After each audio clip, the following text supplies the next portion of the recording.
Good afternoon. My name is Kemp and I'm Editorial Director of Creativebrief, and it's my pleasure to introduce the latest edition of our CB Explores series, where we have a brilliant example of the power of an enduring brand and agency partnership. There is a huge amount of research on the dangers of going dark on your marketing activity in a crisis or a downturn. Yet in the midst of the coronavirus crisis, many brands have done just that. Yet Haribo, alongside their agency Quiet Storm, has successfully bucked this trend, not only appearing in ITV's People's Ad Break, but also launching its first ever radio ad. It's an investment which has paid off with rising sales in a category which has contracted in the midst of the crisis. To find out more about one of the most enduring partnerships in the industry and how the iconic boardroom ad was recreated by consumers, we are lucky enough to be joined by Trevor Robinson, Executive Creative Director at Quiet Storm, and John Hughes, Managing Director of Haribo UK. Hi guys. Hello. Hi there. Thanks for joining us. So to kick off, I'd love to find out, a lot of brands did go dark in the crisis. So what was behind your decision to sort of pivot, and especially your decision to do the People's Ad Break? John, could I kick off with you, please? Yeah, of course. I think, we had a really strong plan for this year. We were going to be celebrating 25 years of Star Mix in the UK. So we've got all these big, exciting plans around celebrating that birthday. And, when the crisis started to kick in, like a lot of brand owners, we weren't really sure how the market was going to react. What we did know was that people would still look for a treat from time to time, and we're one of those brands that puts a smile on people's faces, and it was important for us, I guess, to continue to support the brand, certainly through the early stages, and just wait and see what happened. As I say, we've got this brand that has this unique place in people's hearts, and we felt, I guess, a bit of a responsibility to continue to try and support the brand and create a few moments of childlike happiness for people whilst they were in the midst of this dreadful crisis. So we had a bit of a role to play. We had a big year planned already. And I guess we took a bit of a wait and see approach in the early stages, but the early feedback that we were getting from consumers was extremely positive. And so we were fairly confident that continuing to back ourselves, back the brand, we knew we had some fantastic creative ready to go. And it just felt like the right thing to do.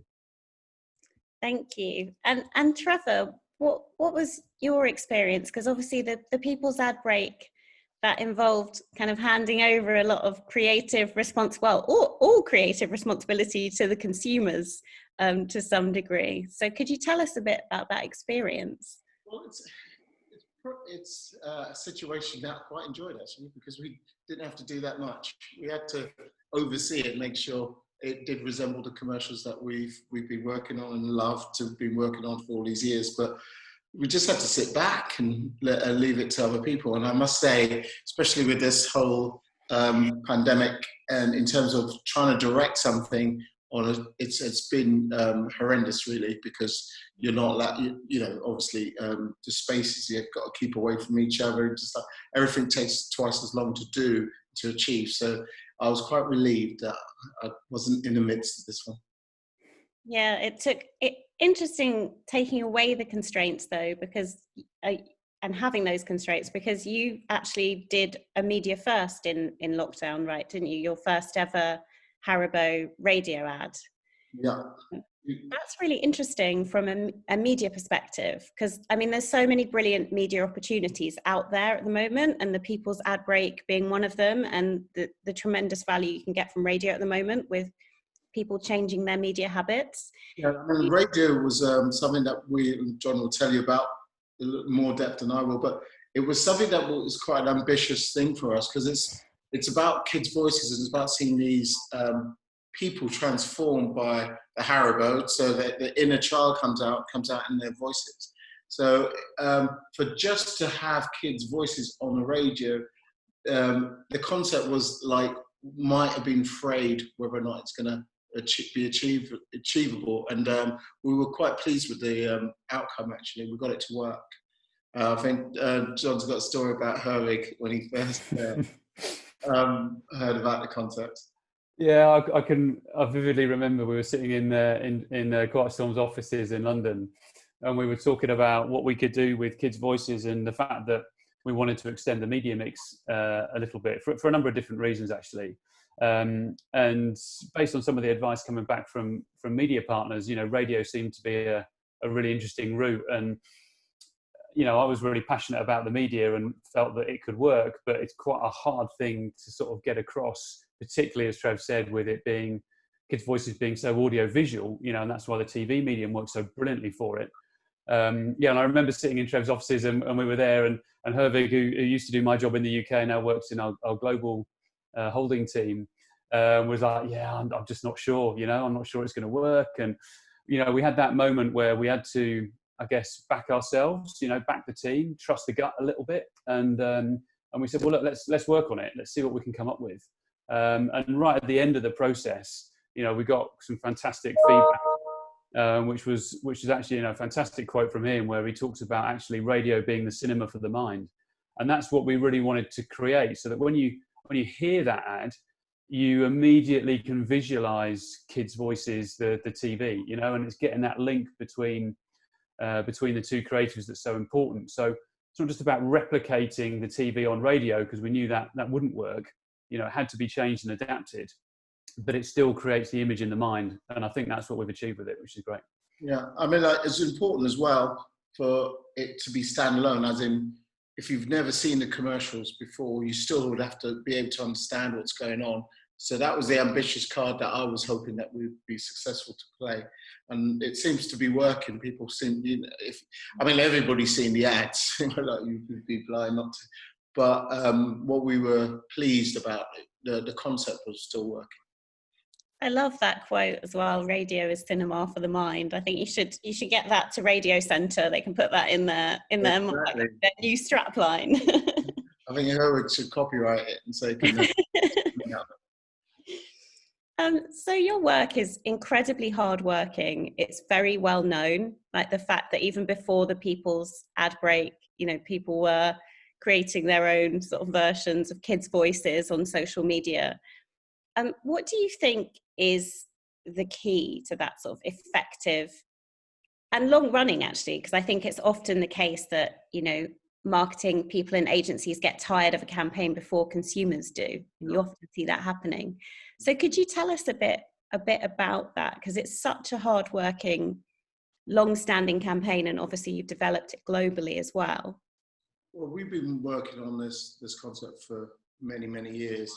And the strategy has actually been around a lot longer than the kids' voices, which is just, and it's always been quite a potent thing, because we all want to escape and become that child again, especially with the horrors that are going on in the world right now.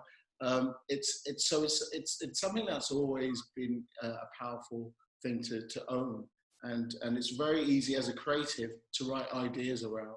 But I think the key thing for me is, like, I was just away with some friends I had not seen for a while, and with the restrictions not being so bad, we were all getting together, and they were talking about the Haribo ads, and it was, there's not many campaigns that I've been involved with through the years that really captures people's imagination and the enthusiasm and, and the love that people have for that campaign.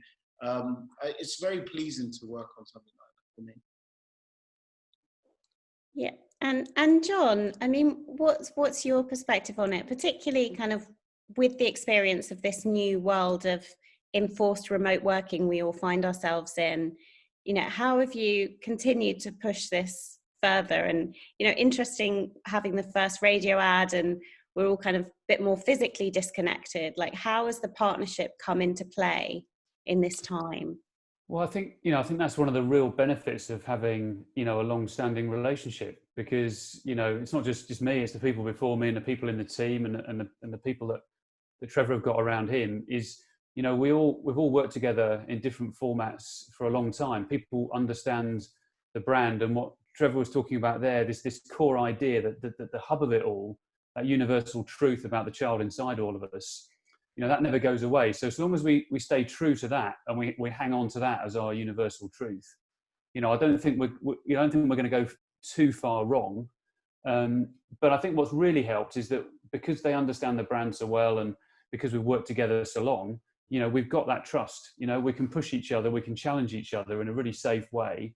I think it would be really hard to do that if you were just starting out on a new relationship with a new agency, with new producers and a new team. It would be much, much harder to try and do that. So that's where I think the power of the long-term relationship really comes to the fore, because it was difficult. I think it was a lot more difficult for the team at Quiet Storm to develop the ideas and get that creative going and the production than it was for us as clients.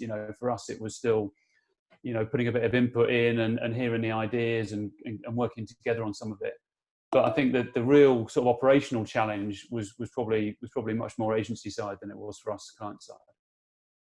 It's really interesting. And Trevor, how have you found it? Because everyone's quite experience deprived at the moment, consumers, but particularly creative people who, get that fuel off being in a crew or being physically in a crew. I mean, how have you navigated this strange period and managed to keep that creativity going?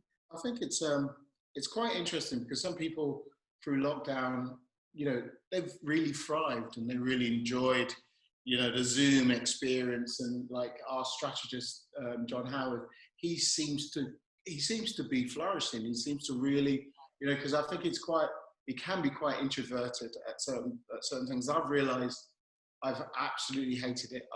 This is not designed for me, because I really like interaction as a creative.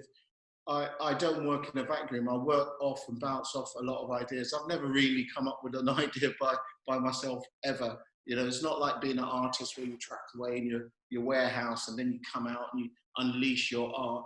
Ours is very much about the people that we bounce ideas off. The relationship I have with my team around me that makes us look good is we've got a phenomenal team around us. And in the same way, being able to work with John and his guys, they can be honest with us, they can be quite forthright, and we can have a laugh as well. So, and I think that relationship is so important, and I really feel it when I can't have that face to face as well, because I realize how much I am motivated by body language about what people say, but in fact what they don't say and what you pick up, and and the atmosphere in the room. And I think I've struggled with this kind of setup, because even though it's workable, but I'm looking forward to these days a week being around people.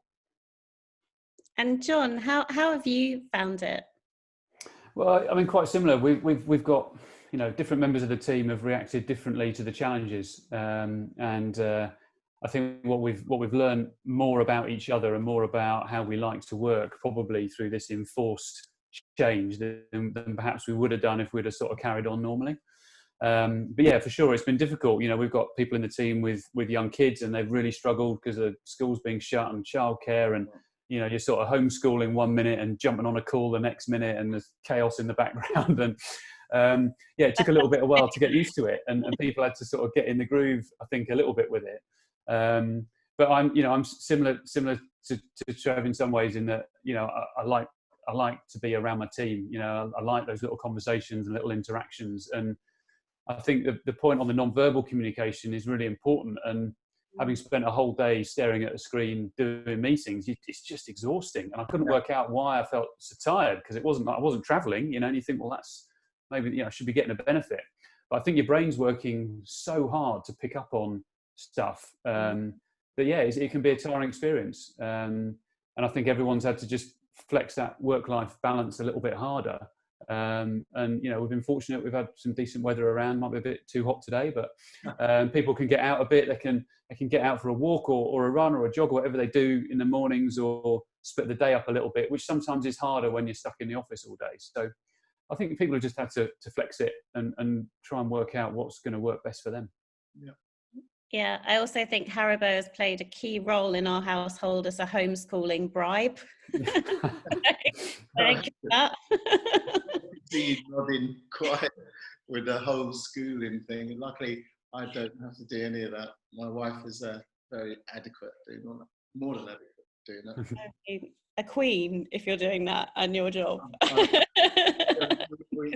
kids are at that age now, they've started to look after themselves, and it's such a relief, because I really do feel so for the people that got, and I've seen friends with colleagues with kids coming into the screen and like, what are you doing? And these hands doing all that. It's quite funny. I think it's such a shift. I think we've spoken so much, like in the business press, about bringing your whole self to work, and now it's bring your whole self and your family and your ASOS or Amazon delivery person and everybody else. And with those shifts in mind, John, I'd love to talk to you about some of the changes in how the consumers are interacting with your brand, because we've had some really interesting, sometimes strange, consumption habits, massive rise of direct to consumer, often driven by necessity. But also when we spoke, you talked about convenience stores and the rise of people shopping local, which I think is super interesting. So I'd love to get your view on what you think the consumer habits that are going to stay, because obviously a lot of these shifts were driven by the fact that we couldn't get out to the shops, or there wasn't availability. Do you see any long-term changes happening in how consumers interact with your brand and buy it?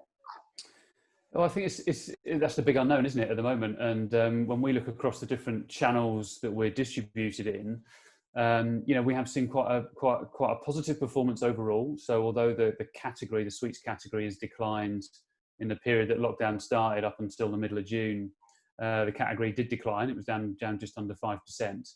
But there's some stark differences by channel, and the stuff you'd expect. So, petrol and travel, for example, was down over 50% because people just weren't making those journeys, whether that's through train stations or airports or going to the petrol station. That shopping trip almost sort of disappeared, but for a few key workers that were still, out and about and working hard, keeping things going.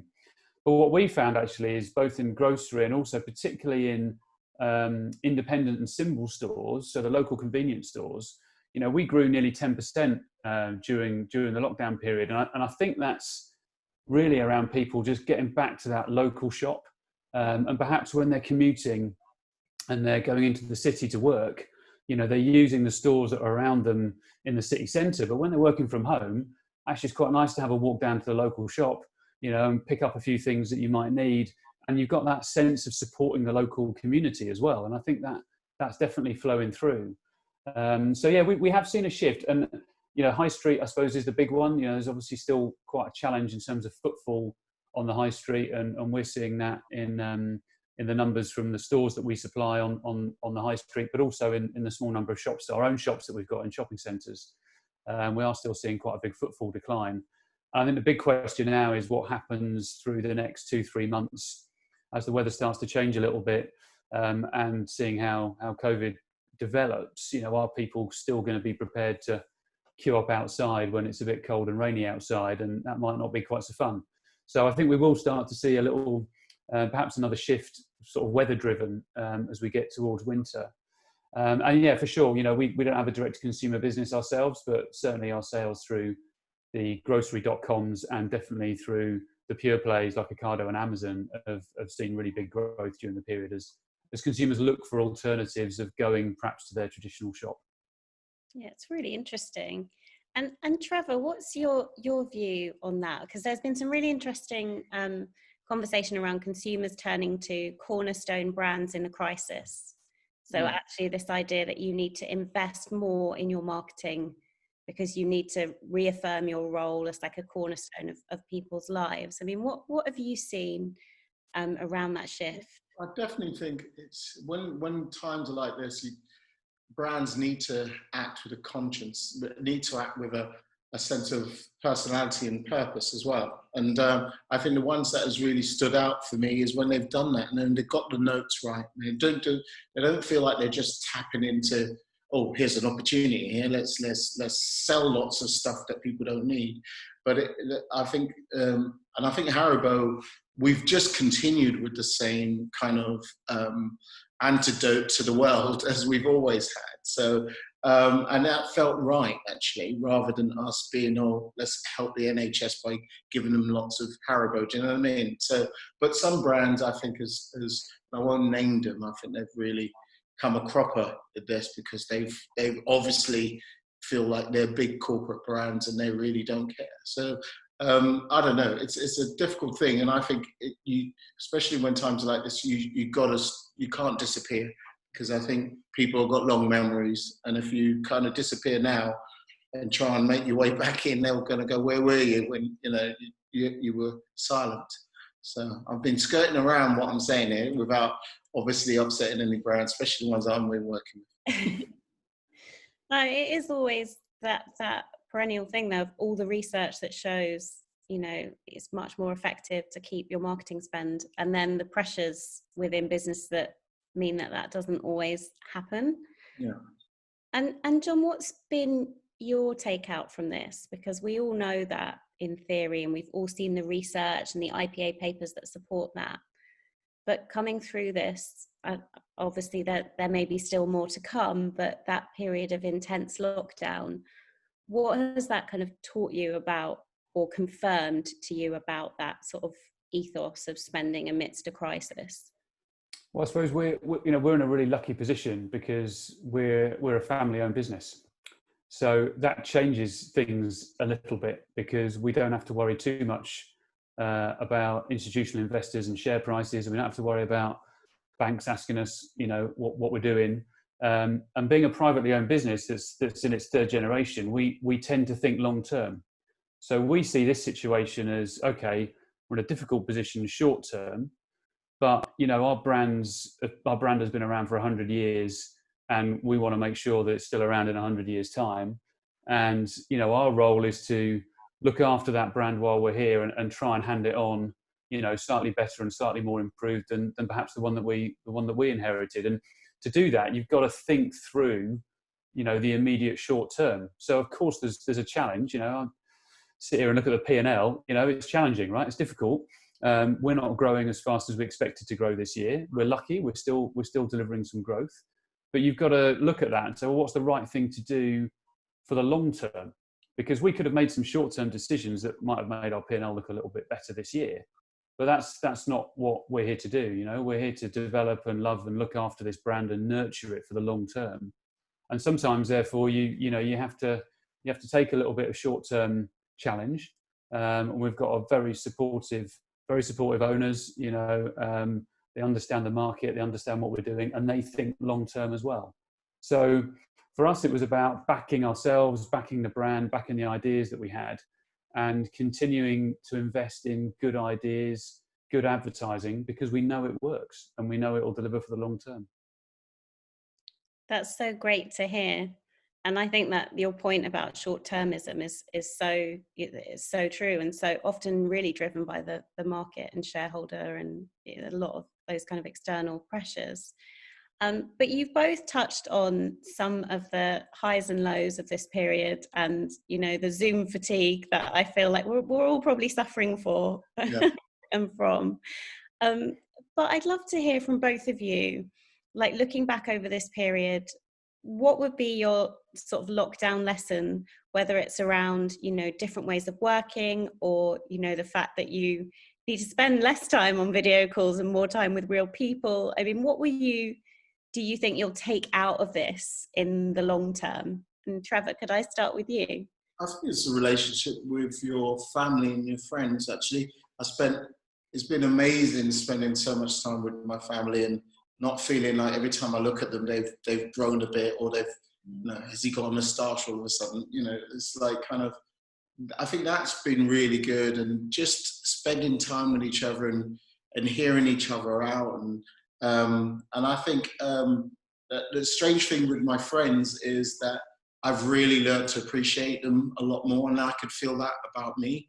Like you could feel us or kind of absolutely needing that Friday night Zoom call, and like so you can connect with your friends around you, and just kind of assess the madness that's going on in the world as well together as a group. That's really important, I think.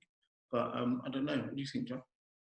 Yeah, well, I'd certainly agree with that. I think I've looked back and think I've spent 4 months without staying in a hotel room, which, as much as I love travel, that's actually quite nice, and I've managed to sit down and eat with my family, every night of the week, and that's a rarity. I think when you're trying to sort of juggle busy lives, that's a nice thing to be able to do. And the age my kids are, it's been fantastic to be around more and be present more, sort of morning and evening, rather than just being someone who comes in late at night or who's around at the weekend because of work commitments. So that's been fantastic. And I think from a team point of view, I suppose it's just reinforced for me the need to trust your team, trust the people around you. And if you surround yourself with good people, then they'll do all right. They'll do all right through a crisis like this. And you haven't got to overmanage them. You haven't got to overdo it. You just got to trust your people and let them find their level. Let them find the way that's going to work for them,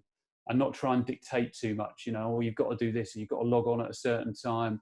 You've just got to be more flexible and more pragmatic. And, I've learned a lot more about my team, I think, during this period, and more about me and how I interact with them than perhaps I would have done if we'd have just carried on what we were doing before. And we'll definitely change things. We'll definitely operate in a different way as a result of this. And sometimes you need a big sort of seismic change to make you reassess a few things. So whilst it's been very difficult, you've got to look at the opportunity that it's given everyone for a bit of learning, and you get to reappraise, what you're doing and how you do it. That's so good to hear. And I think you're so right about that opportunity for a reset, because, people have lost a lot in this crisis, but also gained experiences and time and things that previously was just very, very difficult, particularly for people who travelled internationally. I have to ask, is that a Haribo Golden Bear behind you? It certainly is. Yeah, absolutely. Wouldn't be the same without a gold bear in the home office. Absolutely. I have a few little things around me, so I know what I'm doing. That is brilliant. Well, thank you both so much. It's been so lovely to hear about your partnership and how long it's been going, and the trust behind it has been really inspiring to see. And thank you everyone for tuning in, and please do share your thoughts using the hashtag CB Explores. Thanks so much. Goodbye. Bye. Thank you. Goodbye. Take care, guys.